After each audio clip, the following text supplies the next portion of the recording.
falta de fé ela pode ter diversas formas, ela pode aparecer diferente em determinadas situações. Um exemplo é a lua, como tem as suas diferentes fases, ou como um camaleão que muda sua cor dependendo da situação. A falta de fé ela é o filho mais próximo de Satanás, ela engana, ela destrói as pessoas. O diabo ele pode aparecer de forma diferente em determinadas situações ou lugares. A falta de fé ela pode aparecer também como humildade. Você ou algum amigo seu já falou assim: eu sou tão pecador, eu sou tão falho, eu já fiz tantas coisas que Deus não vai me perdoar. Eu não mereço esse perdão de Deus. É impossível para Deus perdoar alguém tão falho como eu. Até aplaudimos essas pessoas e falando: olha, como elas são humildes, como elas reconhecem o seu próprio erro, a sua própria falha. Mas isso não passa de uma soberba, de uma incredulidade disfarçada de humildade, porque essas pessoas, ou até você, está diminuindo o amor de Deus e sua grande compaixão e sua misericórdia a nada, quando você fala que Ele não é capaz de lhe perdoar. E como sabemos, Ele é sim capaz de perdoar a nossa vida, os nossos pecados, os nossos erros. Um outro exemplo de falta de fé é o medo do futuro.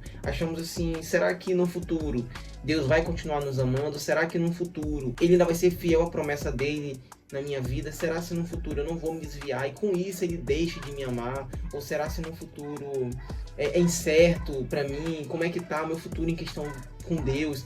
Isso também é uma falta de fé. Outra falta de fé é quando duvidamos da capacidade que Deus tem em resolver os nossos problemas ou em assumir nossas preocupações e ansiedade. Achamos que por passarmos por dificuldades todos os dias, sempre tem aquela ou aparece uma na nossa vida que a gente fala assim: não, essa não dá, essa é impossível, agora sim eu me ferrei, não tem como eu correr, Deus não vai ser capaz de me tirar dessa. É uma incredulidade também quando duvidamos que aquilo que nós estamos passando, Deus não é capaz de nos ajudar. Então, tentamos resolver tudo sozinho e nos frustramos, e quando nos frustramos achamos que Deus também não vai ser capaz e para Ele também é impossível. Estamos diminuindo a força de Deus, a força que Deus tem, e comparando com a nossa humana, que é frágil, que é pequena e que não tem nem comparação com a força de Deus. Tudo isso também é forma de incredulidade. A incredulidade aparece de forma humilde, a incredulidade aparece de forma achando que Deus não é capaz de resolver os nossos problemas. A incredulidade aparece também de forma que pensamos que Deus não vai continuar nos amando. Isso tudo é incredulidade. Algumas pessoas falam assim que não é pecado duvidar de Deus, não é pecado ser incrédulo. Sim, é errado. Não podemos duvidar de Deus, não podemos ter essa desconfiança nele, porque Ele deixou a palavra dele com a promessa dele, deixou ali a revelação para a nossa vida. E tudo que Ele falou ali, Ele vai cumprir. Ele não vai voltar atrás com nenhuma promessa. Mas a pior falta de fé é aquela que te afasta de Deus. A pior falta de fé, a pior incredulidade é aquela que te leva para longe, duvidando da capacidade de Deus, ou duvidando do amor de Deus, ou duvidando da força de Deus, e te leva para longe dele. Quando alguém acha que Jesus não tem um poder para salvá-lo, e se afasta.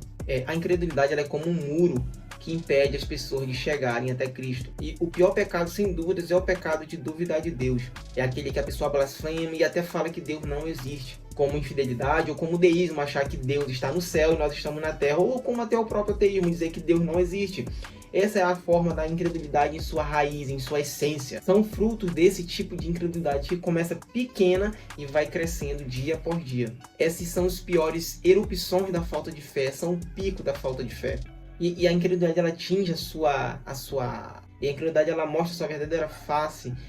Quando ela fala, e a incredulidade ela atinge o seu auge, quando ela tira aquela máscara e fala assim: Deus não existe, e começa a blasfemar contra ele. Aí sim ela está no seu auge de incredulidade. É como se você tentasse derrubar Deus do seu trono e falasse assim: não, agora eu sou responsável pela minha vida, eu sei o que é melhor, eu sei que as minhas decisões são melhores que a tua. É isso que a incredulidade faz na nossa vida. E a incredulidade ela é a raiz de todos os pecados. A incredulidade ela é como se fosse o pai de todas as coisas ruins. Pensa em todos os pecados: blasfêmia, adultério, fornicação, inveja, soberba, orgulho. A incredulidade ela é a raiz, ela é o início de todo esse pecado. Você lembra de Adão e Eva quando estavam no jardim? Satanás chegou com Eva e falou assim: você tem certeza?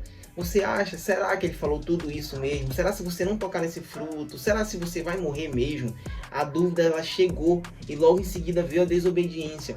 O diabo e foi assim que, através da dúvida, que o pecado e a destruição entraram no mundo, e dando origem a muitos erros e tragédias. Foi através da incredulidade, aquela primeira faísca de dúvida, que todo o caos começou a acontecer. Desde então, a incredulidade ela tem sido como um pai, que gera todo tipo de erro e culpa. Mas a incredulidade de alguém que já conhece a Deus é até mesmo pior do que a incredulidade de alguém que nunca o conheceu, de um pecador ali em sua depravação total. Quando um cristão ele duvida de Deus, quando um cristão põe à prova o seu amor, a sua força, a sua misericórdia, ele está mostrando o quanto que ele é ingrato e o quanto que ele põe em prova o seu amor, ele põe em prova o amor de Deus quando ele duvida, apesar de ter visto todas essas coisas maravilhosas que aconteceram na sua vida. Então ele é o pior do que uma pessoa que nunca ouviu. É pior. Um cristão que não crê, um cristão que é incrédulo, é pior do que qualquer... É pior. Porque ele conseguiu, ele viu as maravilhas e mesmo assim ele é ingrato. Outro exemplo de incredulidade está na ansiedade.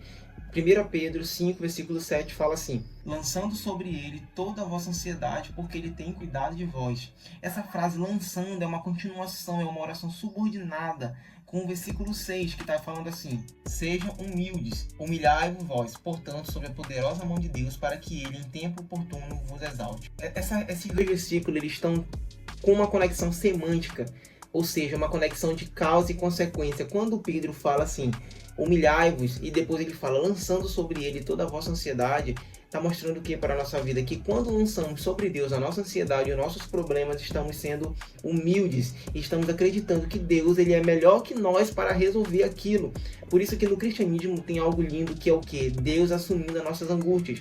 E quando nós falamos que não, eu quero o meu problema, eu acho que Deus não consegue, para mim eu consigo fazer melhor, estamos falando que Deus não é capaz, estamos sendo soberbos, estamos sendo incrédulos. Por isso que a incredulidade ela também tem raiz na ansiedade. Por isso que a ansiedade ela também se torna um pecado por causa disso. E é por isso que temos que ser vigilantes. Um outro exemplo também de incredulidade é quando queremos fazer nossa justiça pelas nossas próprias mãos, achando que a justiça de Deus, a resposta de Deus é menor que a nossa, então pegamos para nós a justiça para fazer, sendo que nós sabemos que a nossa justiça é como trapo de imundície.